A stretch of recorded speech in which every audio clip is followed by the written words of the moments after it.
Hello, it's Adrienne. Sorry, better late than never. Amos is watching. Amos is supposed to be watching Blaze upstairs because I couldn't get him to bed. Shocker. They've been out with the babysitter, and I was supposed to be working on something, and then I got distracted, wondering what I should talk about. So I shouldn't do that. This is my cup. Don't worry, I don't get any money because I'm not organized to figure any of that out. Made by Zoku, Slush and Slate Shake. Betsy Brewer from Raleigh gave me this. Thank you, Betsy, for this. Actually, she gave it to the children, but it's so good for rum punch. Hi.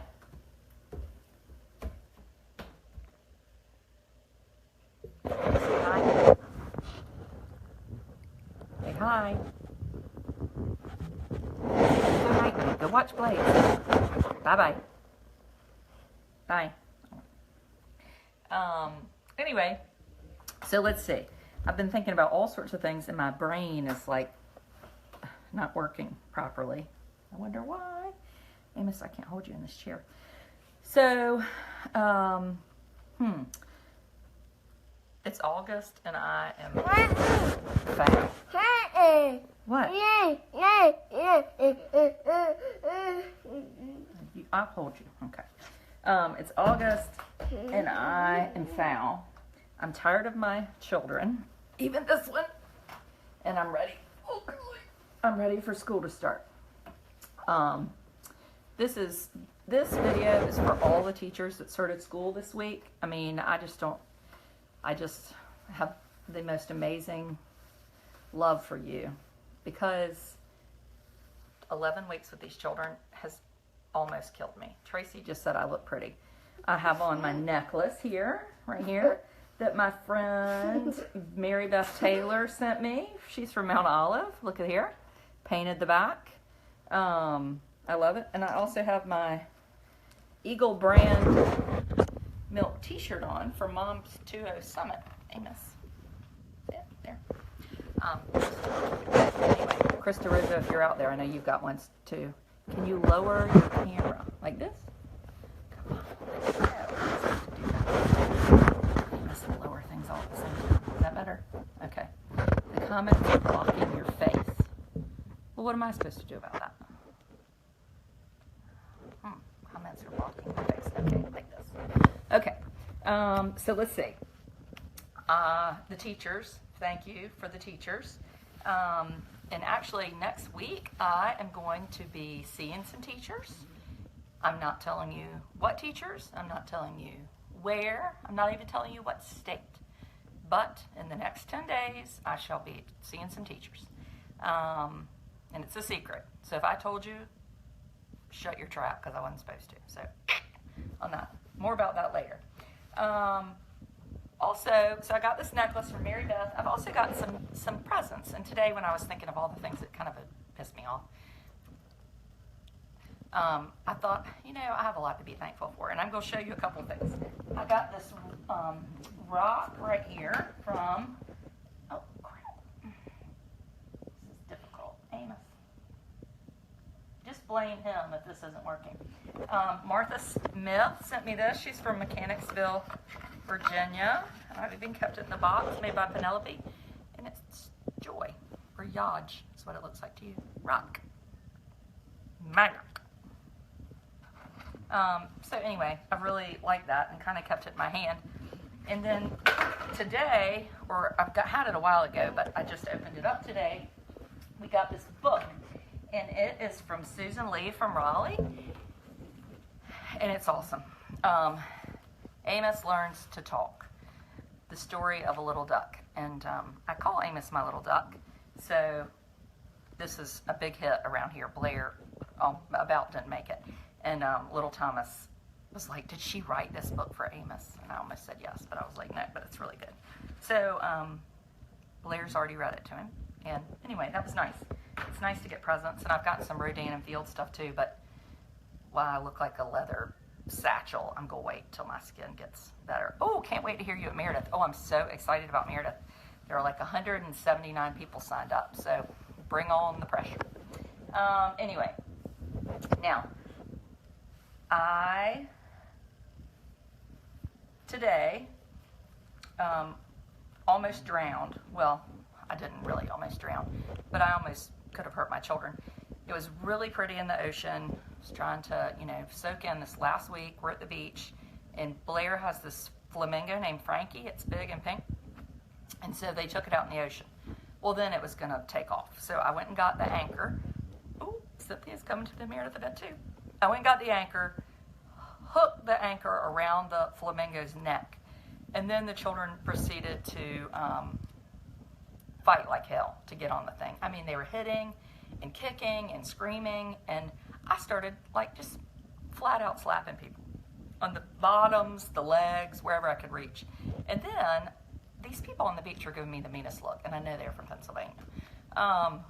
So I was sort of embarrassed. I was like, I'm just out there beating children while drowning. But anyway, it's just the summer is too long.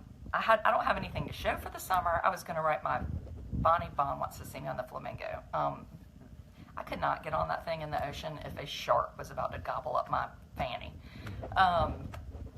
I haven't accomplished anything this summer. I have not written a book proposal, nothing. I have, though, however, watched every Dateline and television show on ID, John Walsh, The Hunt with John Walsh, because we don't have cable at home, so it's just really great to watch that stuff. So I've mainly learned why you would never want to murder someone. You're going to get caught. They have all that luminol, and they're like video cameras everywhere. You don't know. You go to Lowe's, swipe the screen to get the comments off the screen. Swipe it down. Well, no, that did not work. Oh, now I can't see the comments. Oh, see, I want to see them again. Oh, Nicole Smith loves Dateline. No, I like the comments. Don't be so bossy, Allison. And so anyway, I'm not killing anybody because I don't want to go to prison. What's else? I can't see my computer because Amos is on my lap. Okay, now who's annoyed me? So a few weeks ago, I wrote a post about rules for my blog. Now, it's my blog. I'm allowed to have rules. You don't have to read my blog. I know some people really feel like I'm threatening them, making them read it, or they're under some obligation to go do what I say. But I don't care. Don't read it. But one of my rules is, hi, Elizabeth, no private messaging me complaints. Now, I'll tell you for many reasons. One, private messages are for real messages, like give me some information, you need a friend, you want to talk to somebody. Great, I'm all for that. Don't send me complaints. And I was very specific about that. Well, I write this post about being a sloppy mother, which I am a sloppy mother, right? And somebody immediately was like, I'm going to send you oh, Allison said, meant that for your listeners. Oh, Allison, you're so nice. I'm going to send you a private message. And I was like, no, don't send, no, you cannot get out of the murder because you will make a mistake. You have an adrenaline rush once you've murdered someone, and that's when all the mistakes get made. You don't plan on that. Okay, so don't private message me. This person says in the comments section, I'm going to send you a private message. And I said, no need to do that. Just comment here. No, I don't want to comment here. I said, well, I'd love for you to comment here. No, I'm going to send you a private message. So I'm sure he knows who he is, and he's going to be pissed. And, I like you, and I appreciate your thoughts. But I told you that if you sent me a private message of complaints, it was public record, just like my voting record, remember? So anyway, Amos, I really wish you could find something to do. Okay. Now, let's see if Amos can help me hold the computer. Okay. He says this. This post hit a lot of my nerves, Adrian. Amos. It's not awesome to have kids feed themselves with microwavable mac and cheese. Kids need a nutritious meal. Your readers trust you, and you've told them it's okay to slough off mealtime. There's also that. Mealtime is important family time, and it shouldn't be spent with the microwave. Now, not to sound sexist, but it's a man. This is about sloppy mothers. I don't get in the middle and private message people who are sloppy fathers because it's none of my business. But anyway, my kids make their own mac and cheese. I cannot I just can't abide by that. So my readers, whoever you are, they know that I fix mac and cheese. Do as I say, not as I do. Hang on. There. There you go. Lay right down. There. Okay. There's Amos. Say hi. No, he's no safe. Number 2. Wake up. It's obvious your children are loved and protected, but many don't have that same level of assurance. Again, some could infer your comments as relinquishing responsibility and a rationale for not doing as they should. I think that's some about me being lazy, which I am. Okay, come on. Hang on, just come on. We're trying to do a live video, and you're not making it easy. Now come in here. You lay in my bed, you can watch Peppa Pig. Here. Oh, golly. There you go. There you go. Peppa Pig. All right. Okay. Let's try that. Sorry. That's so annoying. Jennifer Thompson. Why would I deprive my children of mac and cheese? I know. Isn't that the truth? Okay. Anyway. Although our microwave when I was growing up was the biggest, scariest thing, and I'm sure it was radioactive. Okay. Now, I'm just telling you these because I thought they're kind of funny. For me, the message is sort of come what may. Children thrive with order and certainty, not chaos. That's true. I didn't say that I was doing it the right way. I was just being honest about how I was doing it. Also, I'd feel better walking around barefoot if the big white Clorox bottle was pulled out rather than the Clorox wipes and dog diarrhea. Ugh. Well, I did share that thing with the dog diarrhea. Amos. And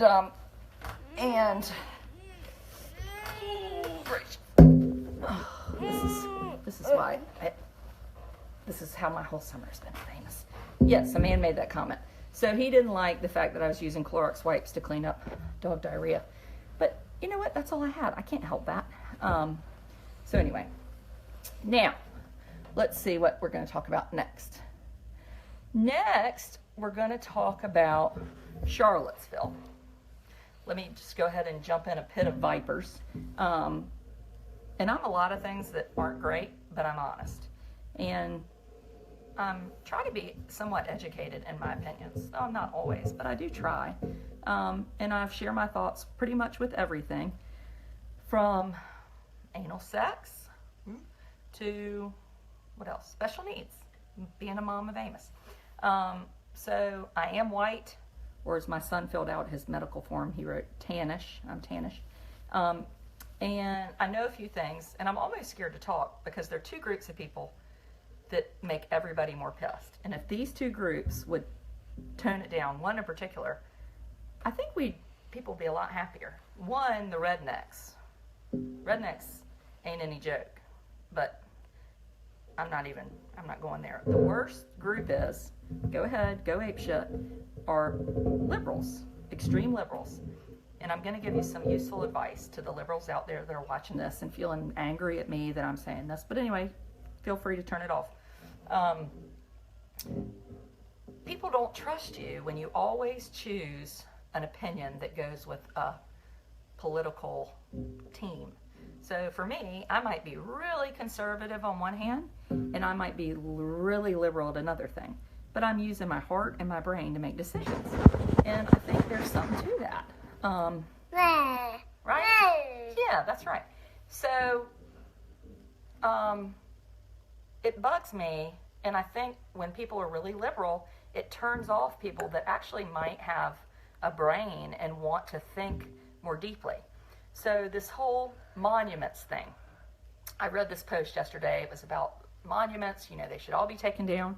And I don't know what I think or not. I don't feel like I have an opinion yet. But I've been reading a lot about it. And so somebody wrote that, and then I said, I think listening to folks that have a stake in history more than myself is invaluable and respectful. And I found this quote from this fella in a New York Times article. His name is Eugene Williams. He's 88. He's the former head of the Charlottesville NAACP. And he sat down with a reporter and talked about when he couldn't dine at certain restaurants. And he said, I want to keep the Robert E. Lee statue because I want people to remember the Jim Crow era. And so I say, one, do those people that are against the statue know what the Jim Crow era is? Maybe not. I had to look it up. So when I remarked that, the comment back to me was, this is a common tactic, i.e. for white folks to use the black dissenter to make an argument rather than listening to a majority of voices of color. We literally discuss this type of thing in racial equity training. I don't know what the fuck racial equity training is, but I am white, but don't like call me out for using a tactic. Why not listen to the head of the NAACP? So anyway, I think that's offensive. So when somebody does that to me, that makes me want to go out and join those dumb old nationalists. So anyway, and I've got a bridge that I'm going to make, and some of y'all might not get this, how long I've been talking. So we've got all these people that are just going crazy over this Robert E. Lee statue. And then we have a whole nother thing. That same group of people who love minorities, love the underdog, want everything to be fair.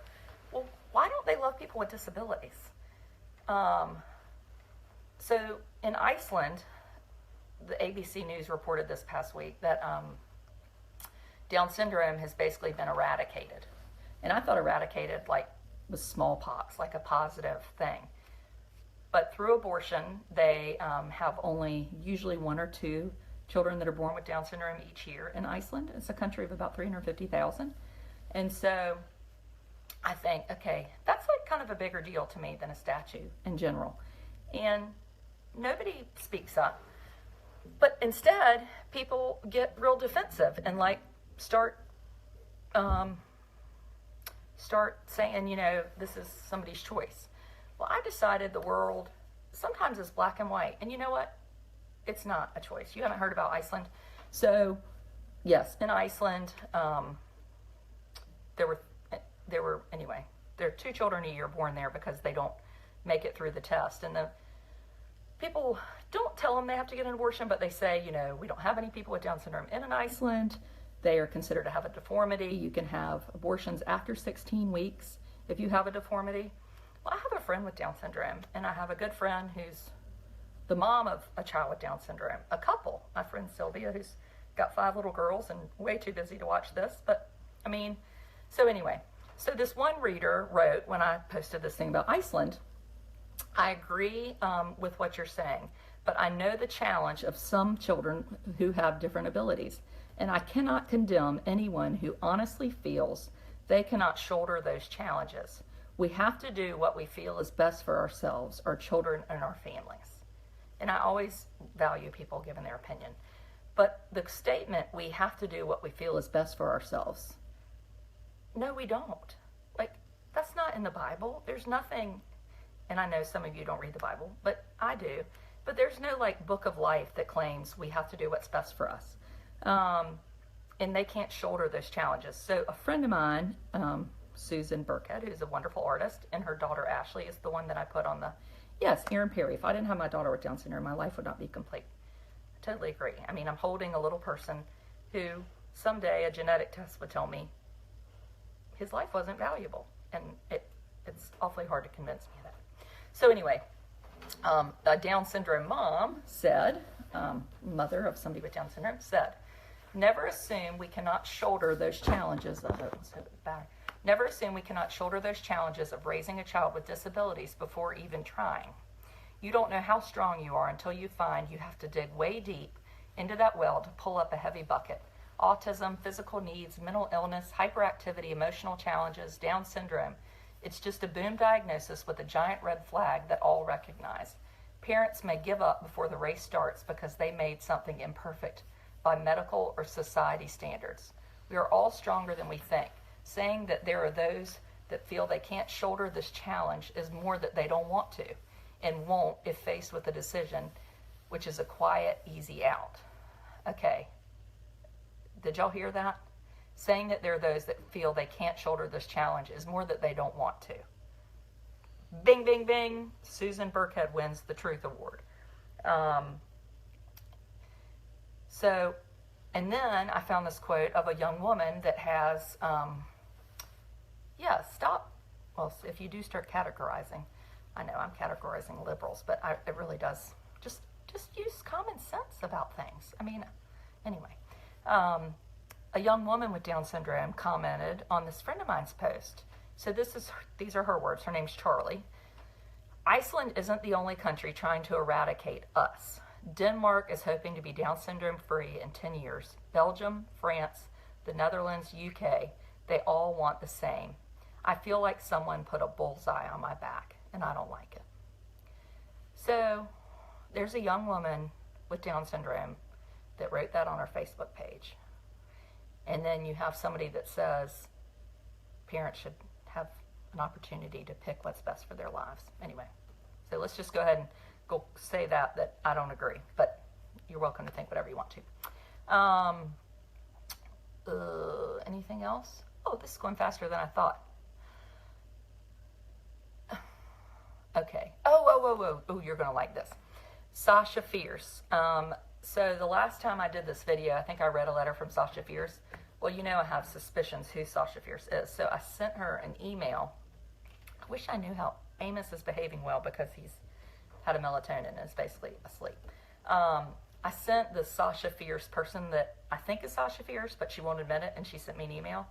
And then I decided, you know what, I'm going to share the email, this person who claims she's not Sasha Fierce, even though that's her Instagram name and her Facebook name.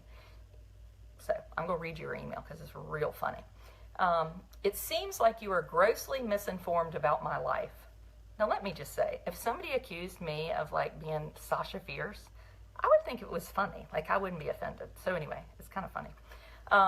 It seems like you are grossly misinformed about my life, and I might add that it is incredibly rude to make assumptions about people you know nothing about. Just so you have the facts, I haven't worked as a full-time personal trainer since 2015. It was like 2 years ago. Yes, I lived and worked in New York City, as do 8 million other people. I don't know where you got that I was a writer, other than the one article I wrote for the Elon Town paper back in 2014. You really went deep there on that Google search. Actually, I did not go deep. One of my nice readers did. Why would you say that conservative, you use your heart and brain to make your choices, and a liberal doesn't make their choices in the same way? I think because, I don't think all conservatives do, but I think I cross party lines. I might be liberal in some way and conservative in another way, but when I find, and my parents are an example of being conservative to a fault, no matter what Donald Trump does, they explain it away. And that's annoying because they're taken up for something. And I think a lot of times conservatives do it. And the reason I'm talking about liberals is because I'm coming into contact that a lot on my blog. Parents have a choice. What's it to you if we don't want children with Down syndrome? But then, heaven forbid, monuments are so important. So it's hard for me to think, why do we care so much about minorities, which we should care about minorities, and so do I, and then care nothing about people with disabilities. Oh, Frankie Everett, Daniel, you better delete that right now. So anyway, that's why I said that. So Sasha Fierce said, let me get back to that. To be honest, I didn't even know that was ever published. This is the girl that wrote the thing at Elon. If you read the article, and yes, I went to Elon, I don't know why that's relevant. While there, I was pre-med, not writing, and have recently moved to Boston to start a doctorate program in physical therapy. Given my future career as a healthcare provider, I hope you understand when I ask that you stop contacting me. I'm afraid the more times you contact me, the more people you talk to about this, the more my reputation is in danger. What does that mean? The nickname Sasha Fierce is incredibly common. Beyonce is a very popular singer, and as I previously mentioned, released an album with the title, I Am Sasha Fierce. I'm sorry for whatever you are going through with this woman, and I hope you resolve it. Anyway, I do think she's that one. Last night, I'm going to finish up, I stayed up late researching the eclipse, and because I love y'all, I presented some facts. Okay. Let me just say, I am not like Kim Jong-un. You don't have to believe everything I say. I got corrected more times on point 2, which I said a total eclipse comes every 375 years in the United States. Well, it was in the United States in the same place. I mean, people went cuckoo for Cocoa Puffs because my wording wasn't exact. This is not a live or die fact. I did not tell people you should not use eclipse glasses. So I don't know why I got so many Jeopardy types coming out over this trivia. If y'all are Jeopardy, then stick to NASA, not my stuff. I mean, I wanted to go to medical school, and I could not get over a B minus, probably a C, at Meredith. So I ended up in child development. And let's see. Oh, Amos doesn't start school until after Labor Day. So you could be thinking about us, because that's going to be sort of a long time. And for anybody that is around tomorrow in New Bern, North Carolina, my friend Jody Cheek has she has a butchery. What's it called, Jody? The Butcher something market in New Bern, and she's having a wine tasting from 5 to 7. And so I'm gonna go because I need time to think in my head. And anyway, so I'll be there from 5 to 7, just as a friend. And if anybody is in New Bern, come on and come over and have a glass of wine with me. That's about it. Go ahead, everybody get all fussy and picky. And just know that always be nice. Be nice. Though maybe I wasn't being nice. Billy Burley is there, my first baby that I raised. Billy, we miss you. Come back to the beach. And y'all have a good night. Can't wait for school to start. I'm going to do a big kickoff video when I get them all out the door. Goodbye.